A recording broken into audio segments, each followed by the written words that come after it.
Hello friends, welcome to our channel medical field guidance. इस वीडियो में हम डिस्कस करेंगे AIIMS BS nursing and paramedical 2024 के बारे में। ये आपकी 30 to 14 डायरेक्ट क्वेश्चन सीरीज़ चल रही है। ठीक है, आपका डे 5th होने वाला है ये। लास्ट टाइम मैंने आपके फिजिक्स और केमिस्ट्री के क्वेश्चन करवाए थे और बायो के क्वेश्चन मैंने बोला था कि आपको टेलीग्राम पे मिल जाएगी पीडीएफ। ठीक है, बट वो शेयर नहीं हुई है। आज दोनों पीडीएफ साथ में आ जाएंगी। पीसी मैं आपकी यूट्यूब पे करवा रही हूँ और बायो के क्वेश्चन आपको वहाँ से करने हैं। ओके, तो जो बच्चे ज़ीरो लेवल पे हैं, देखो अभी सिलेक्शन का तो नहीं सोचो कि भाई तुम्हारा सिलेक्शन होगा या नहीं होगा, बट हाँ अपना 100% एफर्ट तुम लोग लगा सकते हो सो दैट आप लोगों को ये हो जाए कि हाँ अगर आपने इतनी मेहनत की है, आप फिर 1-2 मार्क्स से रहे हो तो आप इस बारी अच्छे से कर लोगे। तो वो बच्चे डेफिनेटली इस सीरीज़ को मत छोड़ना, क्योंकि मैंने बोला है यहाँ से इतने क्वेश्चन आपके आ जाएंगे आराम से डायरेक्टली मतलब कि ये कह सकते हो कि थोड़ा सा आपका डिजिट का फ़र्क रहेगा, वैल्यू का फ़र्क रहेगा। ठीक है, ज़्यादा डिफरेंस नहीं मिलेगा। 30 से 40 क्वेश्चन पक्का मिल जाएंगे। पीसी भी तीनों से 40 से ऊपर भी आप कह सकते हो। ठीक है, अब बहुत सारे बच्चों ने ना लास्ट वीडियो के कमेंट सेक्शन में मुझे बोला था दीदी अगर यहाँ से इतने क्वेश्चन आ रहे हैं तो जो पेड टेस्ट सीरीज़ लेने का है वो क्या बेनिफिट है। तो देखो मैं स्टार्टिंग से अगस्त से बैच शुरू हुआ था, तो अगस्त 2023 से, तो तब से मैं बोल रही हूँ कि आपको 60 अराउंड क्वेश्चन मिलेंगे। ठीक है, 30 से 40 नंबर में आपका सिलेक्शन नहीं होता है, वहाँ पे आपको 60 डायरेक्ट क्वेश्चन मिल रहे हैं। और मैं स्टार्टिंग से ये चीज़ बोल रही हूँ, अब एंड डे आ गया है, एंड टाइम आ गया है, सो आप लोग एग्ज़ाम दे के आओगे तब खुद बोलोगे कि हाँ क्वेश्चंस एग्ज़ाम में हमें मिले थे डायरेक्टली। ओके, स्टार्ट करते हैं क्वेश्चन सीरीज़ को। लास्ट वीडियो में मैंने जो फिज़िक्स कराई थी उसमें मैंने सिर्फ आपके 15 क्वेश्चन कराए थे। मुझे किसी बच्चे ने उस वीडियो में नहीं बोला कि, मैंने बोला था उस वीडियो में हालांकि, कि मुझे बताना कि 15 में से आप लोगों के कितने क्वेश्चन सही हुए हैं सोल्व करके। इवन चाहे आपको नहीं भी आता है, बट हाँ एंड में मुझे ये बताना है कि हाँ 15 के 15 हमें समझ में आए हैं, हमें बाद में सोल्व किए थे, सोल्व हो गए हैं। बिकॉज़ देखो ये चीज़ें आप जो कमेंट करते हो इनका बहुत इफ़ेक्ट होता है हमारे ऊपर, बिकॉज़ उससे हमें पता चलता है कि बच्चे को समझ में आ रहा है जिस तरीके से हम पढ़ा रहे हैं, और उसके लिए वो हेल्पफुल है, बेनिफिशियल है या नहीं है। ठीक है, तो प्लीज़ मुझे इस वीडियो के कमेंट सेक्शन में ज़रूर बताना कि तुम लोगों के कितने क्वेश्चन सही हुए। केमिस्ट्री के और फिज़िक्स के क्वेश्चन बता देती हूँ। इस वीडियो में केमिस्ट्री में आपके अराउंड हम 34 क्वेश्चन करेंगे और फिज़िक्स के अराउंड हम 24 क्वेश्चन करेंगे। ठीक है, आ गई बात समझ में। एंड में मुझे हर बच्चे का पता होना चाहिए कि उसको समझ में आया है या नहीं आया कमेंट सेक्शन के थ्रू, और कितने क्वेश्चन उसके सही हुए हैं। ठीक है, so starting from our very first question of physics is, in producing chlorine through electrolysis 100 watt power at 125 volt is being consumed. How much chlorine per minute is liberated? ECE of chlorine is इतना। तो देखो हमें क्या बताना है, कितना chlorine हमारा जो है वो प्रोड्यूस हुआ है। ये क्वेश्चन थोड़ा सा रेयर है, मैं ये नहीं कह सकती कि इस क्वेश्चन के आने की प्रोबेबिलिटी बहुत ज़्यादा है, बट ये डायरेक्ट फॉर्मूला बेस्ड क्वेश्चन था और एक आध फॉर्मूला आपका ऐसा अटपटा सा हो जाता है कि एग्ज़ाम में आता है। तो बस फॉर्मूला यहाँ पे आपको याद रखना है, M=Z। आपको फॉर्मूला क्या ध्यान में रखना है, एक सेकेंड रुकिए, M यहाँ पे तो दिखेगा नहीं, M=ZI/T, M=ZI/T। अब हम यहाँ पे जो हमारा I होता है उसको क्या लिख सकते हैं, P/V/T, P/V/T। अभी आप यहाँ पे देख सकते हो आपके पास में सारी वैल्यूज़ गिवन है। ठीक है, सारी वैल्यूज़ आपके पास में गिवन है, यहाँ पे पावर गिवन है। ठीक है, वोल्ट में आपका गिवन है वैल्यू, तो यहाँ आप डायरेक्टली पुट करके आंसर निकालेंगे। आंसर आपका क्या आएगा, 17.6 mg। फर्स्ट ऑप्शन यहाँ पे हमारा करेक्ट होगा। ठीक है, यहाँ पे हमारा फर्स्ट ऑप्शन क्या होगा, करेक्ट होगा। डायरेक्ट बस ये फॉर्मूला पुट करना है और कुछ भी नहीं है। अगले क्वेश्चन के ऊपर आते हैं। नेक्स्ट हमारा क्वेश्चन है, a rectangular block of mass m and area of cross section A floats in a liquid of density rho if it is given a small vertical displacement from equilibrium। देखो कुछ नहीं है question में, तुमने पढ़ लिया ना किसका क्वेश्चन है, हमारा ऑसिलेशन का क्वेश्चन है। ठीक है, ऑसिलेशन आ रहा है, ऑसिलेशन चैप्टर का क्वेश्चन है। ऑसिलेशन में हम एक रेस्टोरिंग फोर्स करके फॉर्मूला लिखते हैं। यहाँ पे क्या गिवन है, देखो डेंसिटी गिवन है, क्रॉस एरिया गिवन है, क्रॉस सेक्शन एरिया गिवन है। ठीक है, डेंसिटी गिवन है, यहाँ से हम रेस्टोरिंग फोर्स निकालेंगे। रेस्टोरिंग फोर्स का फॉर्मूला होता है हमारे पास में A/ρg इंटू एक्स, ए रो जी इंटू एक्स, ये हमारा रेस्टोरिंग फोर्स का फॉर्मूला है। इसको हम क्या लिखते हैं, के इंटू एक्स, के इंटू एक्स लिखते हैं। तो के की वैल्यू क्या है हमारे पास में यहाँ पे, दिस। अब ये पॉइंट ध्यान में रखना है। दूसरी यहाँ पे फॉर्मूला हमें ध्यान में क्या रखना है, जो हमारा ऑसिलेशन होता है उसके लिए टाइम कितना होता है, 2 pi under root of M by K, 2 pi under root M by K. अब के की वैल्यू क्या रख दो, क्योंकि हमारे पास में देखो इन टर्म्स में ये चीज़ गिवन है, इसी वजह से हमें क्या है ये निकालना पड़ा। तो अब हम के की वैल्यू क्या लिख सकते हैं, दिस, ए रो जी, ए रो जी। सो हम क्या लिखेंगे, T equals to 2 pi under root of m upon A rho of g. ठीक है, अब हम देख लेंगे कि किसके साथ मैच हो रहा है, सेकंड ऑप्शन के साथ मैच हो रहा है, तो यहाँ कौन सा हो जाएगा, सेकंड ऑप्शन। ठीक है, बस यहाँ पे ये वाला फॉर्मूला आपको पता होना चाहिए था, एंड दिस, दो फॉर्मूले। ओके, अगेन अगले क्वेश्चन के ऊपर आते हैं।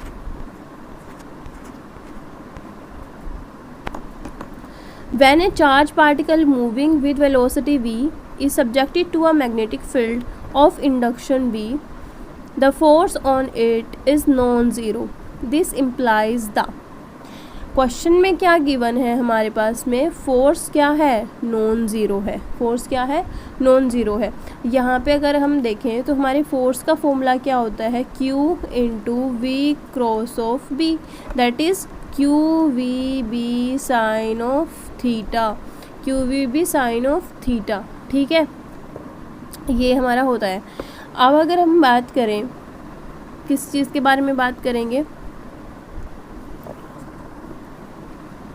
व्हेन यहाँ पे फोर्स क्या है हमारा, नॉन ज़ीरो है। ठीक है, नॉन ज़ीरो, तो हम यहाँ पे डायरेक्टली ना एफ़ की वैल्यू ज़ीरो कहाँ पे हो रही है वो देखेंगे। एफ़ की वैल्यू ज़ीरो कहाँ पे होगी, अगर तो थीटा हमारा क्या होगा, अगर तो हमारा थीटा कहाँ पे 180 डिग्री होगा, क्या होगा 180 डिग्री होगा, या फिर क्या होगा, ज़ीरो होगा। इन दोनों केसेस में क्या होगी, एफ़ की वैल्यू ज़ीरो होगी, क्योंकि साइन 180 क्या होता है, ऑटोमेटिकली आपका कितना हो जाएगा, ज़ीरो। ठीक है, सो यहाँ पे थर्ड ऑप्शन करेक्ट हो जाएगा, बिकॉज यहाँ पे देख लो कि angle between V and B, यानी कि जो ये एंगल है थीटा की वैल्यू हमारी ज़ीरो और 180 होनी चाहिए। दैट इज़ सिंपल फॉर्मूला है, कुछ ज़्यादा कैलकुलेशन इसमें नहीं है, बस आपको एंगल पता होना चाहिए कि एंगल किस एंगल के ऊपर वो ज़ीरो होएगा। ठीक है, नाउ फोर्थ क्वेश्चन में देखेंगे, हमारे पास में 2 सर्कुलर कॉइल्स गिवन हैं। ठीक है, मेड ऑफ सेम वायर से बनी हुई है। रेडियस जो है वो first coil is twice to that of second coil. ठीक है, पोटेंशियल डिफरेंस यहाँ पे हमें बताना है जब मैग्नेटिक फील्ड हमारा सेंटर्स पे क्या हो, सेम हो। सर्कुलर कॉइल के केस में सेंटर पर हमारा मैग्नेटिक फील्ड क्या होता है, B equals to mu naught I by 2R, ये होता है। सो एक हो जाएगा हमारा B1, एक हो जाएगा हमारा B2। ठीक है, तो B1 B2 क्या है हमारा, सेम है क्वेश्चन के फॉर्मेट से।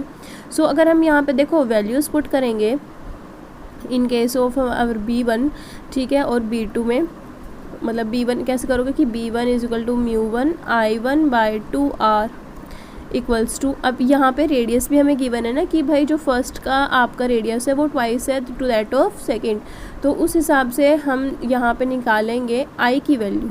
क्या निकालेंगे, आई की वैल्यू, बिकॉज यहाँ पे रेडियस भी आर के ही फॉर्मेट में आएगी, R1 R2 नहीं होएगा।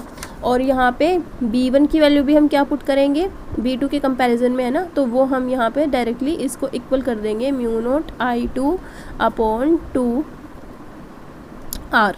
अब यहाँ पे जो हमारा आई की है वो रेडियस क्या है, डबल है, तो दैट ये हमारा क्या हो जाएगा 2R। ओके, सो यहाँ पे हम I1 I2 का फॉर्मेट निकालेंगे, तो I1 इक्वल्स टू क्या हो जाएगा 2 ऑफ I2, ये आ जाएगा। ये कहाँ से आएगा, इस चीज़ से आएगा। समझ में आ गया होगा, आई होप सो। आगे बात करते हैं, आई हमारे पास ये आ गया है। अब क्योंकि हमें पोटेंशियल डिफरेंस की फॉर्म में चाहिए, इस वजह से मैंने यहाँ पे करंट की वैल्यू निकाली है I1। अब हमें क्या चाहिए, हमारा पोटेंशियल क्या था, V इक्वल्स टू IR होता है। ठीक है, अब हमें रेजिस्टेंस निकालना है। रेजिस्टेंस भी क्या होता है, आपका लेंथ के डायरेक्टली प्रोपोर्शनल होता है, मतलब जितनी ज़्यादा रेडियस होएगी उतना ही ज़्यादा आपका रेजिस्टेंस होएगा। तो पहले का रेजिस्टेंस जो है सेकंड के कंपेयर में ज़्यादा होगा, क्योंकि उसमें रेडियस ज़्यादा है। तो हमारा जैसे अगर हम R1 की बात करें तो वो कितना हो जाएगा, अगेन करंट की तरह ही होएगा 2 ऑफ R2। This one. अब हम v1 by v2 equals to i1 by r1 upon i2 by r2 करके ये जो है पोटेंशियल डिफरेंस जो है वह कैलकुलेट कर लेंगे। ठीक है, आई होप समझ में आ गया होगा। इसका मैं करेक्ट आंसर आप लोगों को बता देती हूँ, निकालना ज़रूर है। ठीक है, सेकंड ऑप्शन यहाँ पे करेक्ट हो जाएगा। अब देखो आप लोगों को थोड़ा सा ये टिपिकल क्वेश्चन लग रहा होगा बिकॉज इसमें काफ़ी चीज़ें यूज़ हुई हैं। जैसे पहले आपने ये निकाला, फिर इनको इक्वल पुट किया, फिर आपने करंट निकाला, फिर आपने v equals to I R formula देखा कि हाँ ये इसमें लगना है, फिर आपने रेजिस्टेंस निकाला, देन आपको इसमें इवेलुएट किया। तो थोड़ा आपके लिए वो टफ़ हो गया होगा, बट टफ़ है नहीं। एक दो बार इसको प्रैक्टिस करोगे आराम से आ जाएगा बिकॉज ऐसे क्वेश्चन पूछ लेते हैं। लाइक अगर आप 30 क्वेश्चन अटैम्प्ट कर रहे हो तो 30 में से जो ऐसे ही होते हैं जो 5-6 क्वेश्चन आपको टफ़ मिलेंगे। ठीक है, ज़्यादा टफ़ आता नहीं है पेपर। अगले क्वेश्चन के ऊपर बात करते हैं। नेक्स्ट हमारे पास में क्वेश्चन है, the potential energy of a long spring when stretched by 2 centimetre is U. 2 centimetre मैंने स्ट्रेच किया तो हमारी जो पोटेंशियल एनर्जी है वो क्या है, यू है। अगर वो जो हम स्प्रिंग है उसको स्ट्रेच कर दें 8 सेंटीमीटर तो पोटेंशियल एनर्जी कितनी होगी। Very simple question. इसका क्या हो जाएगा, पोटेंशियल एनर्जी क्या होती है स्प्रिंग के केस में, यू से डिनोट करते हैं, ये होती है हमारी हाफ के x square. X is what, the stretch length. ठीक है, स्ट्रेच लेंथ। अब ये देखो u के केस में क्या है, u इक्वल्स टू हाफ के। जब हम 2 सेंटीमीटर स्ट्रेच करते हैं तो 2 ये हमारी होती है। ठीक है, और अगर हम यहीं पुट करेंगे इन केस ऑफ 8 सेंटीमीटर तो u डैश कर देंगे इक्वल्स टू हाफ के 8 स्क्वेयर। ठीक है, अब हम बस क्या कर देंगे, u1 u डैश कर देंगे। अगर हम देखो फिर ये ना इधर से उधर जाएंगी चीज़ें, तो इससे बेटर आप u ऐसे कर लो, सॉरी ऐसे कर लो, डायरेक्टली इनको पुट करो, हाफ के 8 स्क्वेयर अपॉन हाफ के आपका 2 स्क्वेयर। हाफ से ये कैंसिल हो जाएगा, उसके बाद 64 और ये हो जाएगा सो ये आपका 16u इसका आंसर हो जाएगा थर्ड। ठीक है, आई होप ये तो आसान था, वेरी इजी क्वेश्चन। तो ऐसे क्वेश्चन रिपीट होते हैं, वेरी इजी। नेक्स्ट क्वेश्चन है, a body of mass 3 kilo is under a constant force which cause a displacement s in metre in it given by the relation s is equal to half 3t square where t is in second, work done by force in 2 second. देखो सबसे पहले क्या है, work done हमसे पूछा गया है, work done पूछा गया है कि भाई अगर हम 2 सेकेंड तक वो फोर्स लगा रहे हैं तो वर्क डन कितना होएगा। So work done is what, change in kinetic energy. Kinetic energy is what, half m v2 minus v1 square. ठीक है, अब what is v1 and v2, because mass क्या है हमारे पास 3 kg, वो तो कांस्टेंट है। So what is v1 and v2, हमारे पास में ये क्या गिवन है, डिस्टेंस गिवन है, इससे हम क्या निकालेंगे, हमारी वेलोसिटी निकाल लेंगे। v इज इक्वल टू क्या होता है, d by T. d is what, this d half 3t square by t, t से t कैंसिल हो जाएगा तो हाफ ये आ जाएगी। ठीक है, this is what our velocity. और t कितना है, 2 सेकेंड पे पूछा है, तो पहले पे के लिए आपकी कितनी हो जाएगी, 2/3।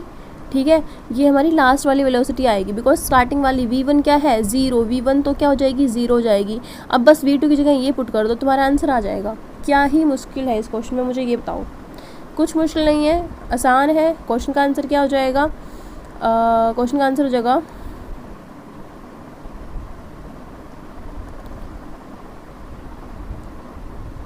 थर्ड क्वेश्चन, यहाँ पे थर्ड रहेगा। ठीक है, ये वाला आंसर यहाँ पे करेक्ट होगा। नेक्स्ट बात करते हैं, a particle moves along a straight line OX पे मूव कर रहा है at time t, the distance x in metre. देखो ऐसा क्वेश्चन आए ना तुम्हें पढ़ने की ज़रूरत ही नहीं है, तुम्हें क्या गिवन है, x की वैल्यू, बस लास्ट पे आ जाओ। पूछा क्या है, how long would the particle travel, कितना दूर तक चलेगा जब तक वो रेस्ट में आता है। यानी कि हमारी जो हमें बताना है कि कितना पार्टिकल जो है चल लेगा, डिस्टेंस ट्रैवल कर लेगा इन रेस्ट आने पर। ठीक है, यानी कि इसकी वेलोसिटी 0 हो जाती है। So what is x, 40 + 12t minus t cube. अगर इससे मैं v निकालूंगी तो कितना हो जाएगा, 12 - 3t स्क्वेयर। ठीक है, इंटीग्रेशन डिफरेंशिएशन आना चाहिए तभी ये क्वेश्चन सॉल्व होते हैं। अब मैं ये वाली कुछ चीज़ें करवाने नहीं बैठूंगी, ठीक है। एक्स से तुम्हें वी कैलकुलेट करना आना चाहिए। मैं थोड़ा सा बता देती हूँ, कांस्टेंट हमेशा क्या हो जाता है 0, और अगर यहाँ पे देखो टी है 12t, तो t क्या हो जाएगा, t 1 में कन्वर्ट हो जाता है तो 12 आ जाएगा यहाँ पे सिंपली। अगर t क्यूब में गिवन है तो ये 3 जितनी वैल्यू ऊपर होगी उतना आगे आ जाएगा, और ये इसमें से एक माइनस कर दोगे। लाइक अगर यहाँ पे t 4 होता तो 4t और एक माइनस करने पे t क्यूब हो जाता, ठीक है, यहाँ t स्क्वायर हो गया। इस तरीके से होगा। अब क्या बोल रहा है कि हमें बताना कि कितना ट्रैवल वो कर लेगा। अब हमें वेलोसिटी 0 कर देनी है। वेलोसिटी 0 करेंगे तभी तो पार्टिकल रुकेगा ना, अदरवाइज तो वो चलता रहेगा। तो कितने टाइम पे वो वेलोसिटी 0 हो रही है वो निकालते हैं। 3t² इक्वल्स टू कितना हो जाएगा 12। अब t² इज इक्वल टू 12/3, 3 4 ज़ा 12, तो t² की वैल्यू क्या आएगी 2, ठीक है, 2 आ जाएगी। अब ये 2 हमने किस में पुट कर देना है, इस x में पुट कर देना है। x is equal to 40 plus 2 put करना है 12t 24 माइनस 8, ठीक है, 8 t का क्यूब, 2 का क्यूब। सो जब आप इसको सॉल्व करोगे आपका आंसर आ जाएगा, that is our 16 metre. Fourth option यहाँ पे करेक्ट हो जाएगा। ओके, नेक्स्ट क्वेश्चन के ऊपर आते हैं। The velocity v of a particle at a time t is given by b equals to at plus b upon t plus c, where abc are constant dimension of abc respectively। हमें dimension बताने हैं भैया, क्या होंगे यार। ये question dimension formula का है तो आई डोंट थिंक ये करवाने की ज़रूरत है, बिकॉज मैंने एक क्लास यूट्यूब पे पोस्ट करी हुई है डायमेंशन से रिलेटेड ही, 30 मिनट की, सिर्फ उसमें डायमेंशन हमने निकाले हुए हैं, तो वो आप चेकआउट कर सकते हो। इसका आंसर सिर्फ मैं बता देती हूँ कि आपका फर्स्ट ऑप्शन करेक्ट होगा, ठीक है, मुझे कैलकुलेट करके बता देना। अगला क्वेश्चन है हमारे पास में ट्रांजिस्टर का। ये क्वेश्चन हमने लास्ट वीडियो में किया था, सो यहाँ पे मैं सिर्फ फॉर्मूला बता देती हूँ सो दैट आप लोग उसको सॉल्व करो, ठीक है। फॉर्मूला यहाँ पे हमें क्या है, करंट गेन का फॉर्मूला क्या होता है हमारे पास, IC कलेक्टर करंट और IB ये होता है, ठीक है, IC/IB। सो ये निकालो एंड मुझे बताओ इसका आंसर क्या आएगा, ठीक है, मुझे करेक्ट आंसर मिलना चाहिए। इसका आंसर होएगा बेसिकली आपका 100। थर्ड ऑप्शन यहाँ पे करेक्ट जाएगा। देखो जो क्वेश्चन करवा रखे हैं उन क्वेश्चन को रिपीट करवाने से सिर्फ लेंथ बढ़ेगी और कुछ नहीं होगा। And I want to practice more and more variety के क्वेश्चंस, ठीक है। अगला क्वेश्चन है 2 कॉइल्स ऑफ सेल्फ इंडक्टेंस इतना इतना, ठीक है, 2 कॉइल हैं, उनका सेल्फ इंडक्टेंस गिवन है, ठीक है भाई, और हमें म्यूचुअल इंडक्टेंस जो है बताना है। So mutual inductance equals to K/L1 into L2। Mutual क्या होएगा, K into root of L1 into L2। Very easy formula, very easy. And ये लास्ट टाइम क्वेश्चन आया है तो इम्पोर्टेंट है, ध्यान में रख लेना, ठीक है। जस्ट पुट करोगे वैल्यूज़ को, आंसर आ जाएगा। क्या आंसर होएगा इसका, 4, ये थर्ड ऑप्शन, सॉरी फोर्थ कह रही हूँ, थर्ड ऑप्शन आपका इसका करेक्ट हो जाएगा। आगे बात करते हैं। सिंपल फॉर्मूला यूज़ हो रहा है, ठीक है। सिंपल फॉर्मूले में आई थिंक कैलकुलेशन कराने की ज़रूरत नहीं होती है, इसलिए मैं आगे बढ़ जाती हूँ। अगला क्वेश्चन आपका coil of inductive reactance. Inductive reactance 31 ohm given है, रेजिस्टेंस इतना गिवन है, ठीक है, सीरीज़ में है, और कैपेसिटी रिएक्टेंस कितना है 25 ohm. The combination is connected to an AC source of 110 volt. Power factor हमसे पूछा है। व्हाट इज़ पावर फैक्टर, हम cos 5 से डिनोट करते हैं, जो होता है R/Z। R/Z what is Z, what is Z, Z होता है आपका नॉर्मल रेजिस्टेंस का स्क्वायर, R का स्क्वायर, प्लस हमारा इंडक्टिव रेजिस्टेंस का square minus capacitive resistance reactance, sorry capacity reactance का स्क्वायर, I माइनस ये आपका रिएक्टेंस, हम C से इसको डिनोट कर रहे हैं, इसका होल स्क्वायर आएगा। ये आपकी Z की वैल्यू होती है, ये अंडर रूट में आएगी टोटल, ठीक है। क्या है, रेजिस्टेंस का square plus inductive reactance minus capacitive reactance का होल स्क्वायर का अंडर रूट, ठीक है। ये आपका है करेक्ट आंसर, इसका हो जाएगा आपका 0.80, थर्ड ऑप्शन। कैलकुलेट करना, निकालना, ओके। ये क्वेश्चन भी इम्पॉर्टेंट है, काफ़ी बार एग्जाम में पूछा जाता है, आसान भी है, ठीक है। एवरेज फोर्स हमने इसमें निकालना है। यहाँ पे देखो, यहाँ पे इस तरीके के क्वेश्चन में बेसिकली आपका ना F is equal to del P by del T लगता है, बिकॉज यहाँ पे डेल पी की वैल्यू क्या हो जाएगी, m v sine theta upon आपका डेल टी, ठीक है। So what is mass over here, mass कितना है आपका 0.5 kg, ball moving with a speed of 12, m की वैल्यू गिवन है, v की वैल्यू गिवन है, यहाँ पे 2 mv होता है, ठीक है 2 mv, और उसके बाद में एंगल की वैल्यू गिवन है, टाइम की वैल्यू गिवन है, पुट करोगे आंसर आ जाएगा, ठीक है। करेक्ट आंसर इसमें क्या होएगा, ये क्वेश्चन ना बहुत रिपीट होता है, इंपॉर्टेंट है, ध्यान में रख लेना। इसका आंसर हो जाएगा 24 न्यूटन। अगला क्वेश्चन है हमारे पास में, the moment of inertia of uniform circular disc. यहाँ पे देखो, ये तो सेंटर का है, ये एक्सिस का, ये हम 1 मान लेते हैं, ये 2 मान लेते हैं। अब हम क्या पूछा क्या है, touching the disc at its diameter and normal to the disc, I2 पूछा है, I1 plus mr²। What is I1? I1 क्या है, सेंटर वाला। सेंटर वाला सर्कुलर कॉइल के लिए क्या हो जाएगा, सर्कुलर डिस्क के लिए सॉरी क्या हो जाएगा आपका हाफ mr²। तो बस ये आप प्लस कर दोगे इसमें, दैट इज़ आंसर आ गया। आंसर क्या हो जाएगा यहाँ पे, थर्ड ऑप्शन। अगला क्वेश्चन है, the movement of photon of energy 1,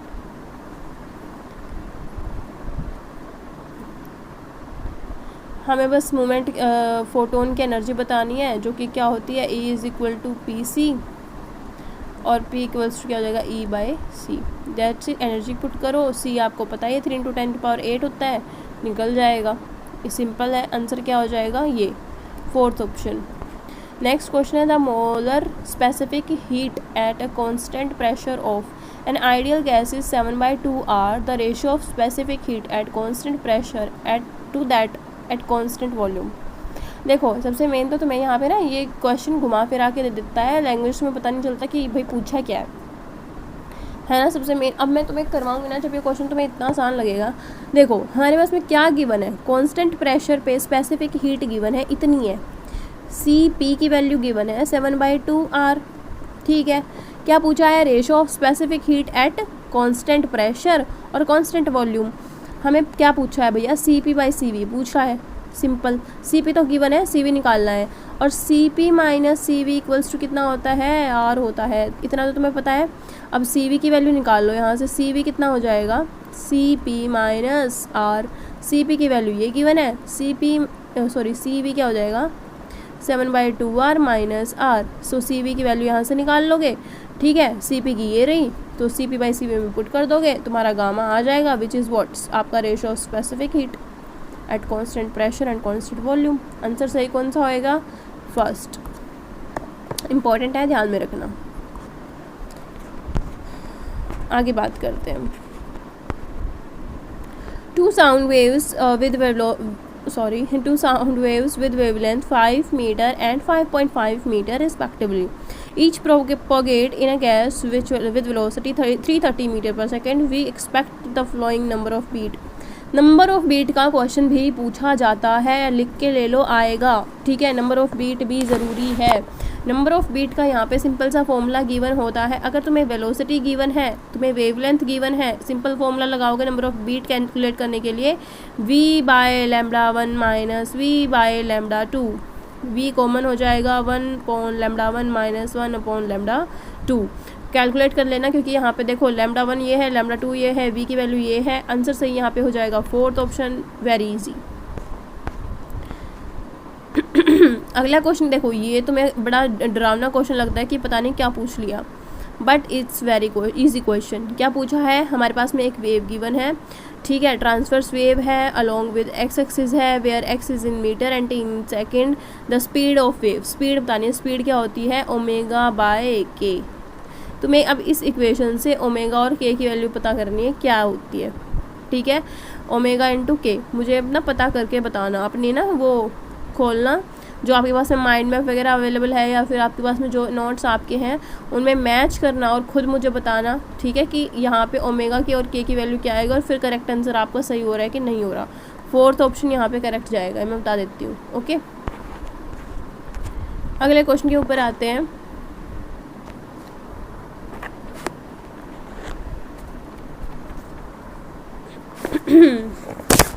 क्या गिवन है, कन्वेक्स लेंस है, कनकेव लेंस है, फोकल लेंथ सेम है, are put in contact with combination of lenses the power dioptre of combination is.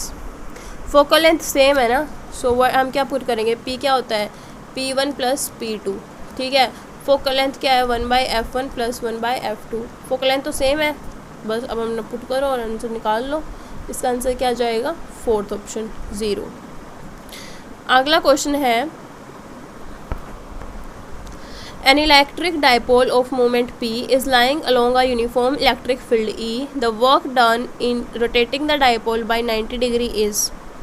अगर हम dipole को 90 डिग्री, ठीक है, 90 डिग्री रोटेट करते हैं, सो हमें बताना है उस टाइम पे वर्क डन कितना होगा अगर डाइपोल रोटेट कर रहा है, ठीक है, 90 डिग्री पे। तो हमें पता है डाइपोल के टाइम पे आपका वर्क डन क्या होता है,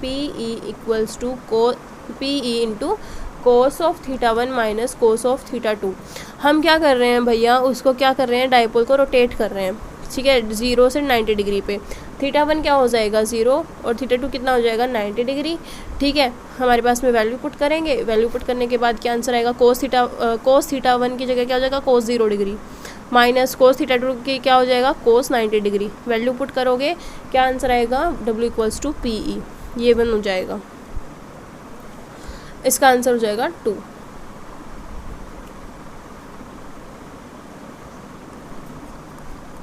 ठीक है, फोर्थ।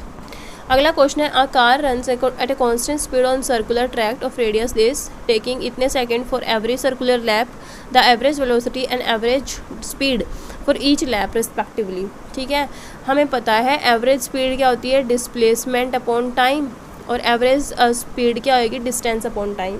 सिंपल है फॉर्मूला यार, ये वाले जो क्वेश्चन है ना बहुत नॉर्मल होते हैं, डिस्टेंस अपॉन टाइम और डिस्प्लेसमेंट अपॉन टाइम वाले मैंने लास्ट लेक्चर में बहुत अच्छे से करवाए हुए हैं, तो वो आप चेकआउट कर सकते हो। इसका हम डायरेक्ट आंसर आपको बताएंगे, ठीक है, क्या हो जाएगा ये। देखो वेलोसिटी पूछी है, डिस्प्लेसमेंट अपॉन टाइम होता है। डिस्प्लेसमेंट क्या होती है, आपका घूम फिर के पार्टिकल वहीं आ रहा है। डिस्प्लेसमेंट क्या होती है, यहाँ इसी पार्टिकुलर का डिस्टेंस, तो यहाँ पे क्या हो जाएगी, शॉर्टेस्ट डिस्टेंस होएगी ये, तो क्या हो जाएगी, ज़ीरो हो जाएगी। तो ऑटोमेटिकली अगर डिस्प्लेसमेंट ज़ीरो हो रही है, शॉर्टेस्ट डिस्टेंस होती है। अगर मान लो ये पार्टिकल है, ठीक है, ये यहाँ से यहाँ जा रहा है, तो ये डिस्टेंस भी यही होंगी, डिस्प्लेसमेंट भी यही होगी। बट अगर तो पार्टिकल एक बार यहाँ पे जाके वापस यहाँ आ रहा है, ठीक है, तो डिस्टेंस तो क्या होगी, मान लो ये r थी तो कितना हो जाएगा 2r डिस्टेंस हो जाएगी। बस डिस्प्लेसमेंट उसी पार्टिकल उसी पॉइंट पे आ रहा है, तो यहाँ पे डिस्प्लेसमेंट ज़ीरो हो जाएगी। ठीक है, तो सर्कुलर में भी तो ऐसे ही होता है ना कि सर्कुलर ट्रैक आपका ऐसे होता है, अगर गाड़ी यहाँ से शुरू होकर यहाँ ही आ रही है तो डिस्प्लेसमेंट क्या हो जाएगी, ज़ीरो, जिसकी वजह से वेलोसिटी भी क्या हो जाएगी, ज़ीरो। अब मैंने डिस्टेंस का बता ही दिया, तो मैं सर्कुलर के लिए क्या होती है 2πr होती है, बस निकालना अपना क्वेश्चन। आगे बात करते हैं,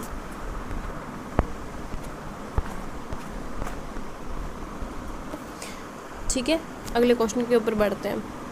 नेक्स्ट क्वेश्चन है हमारे पास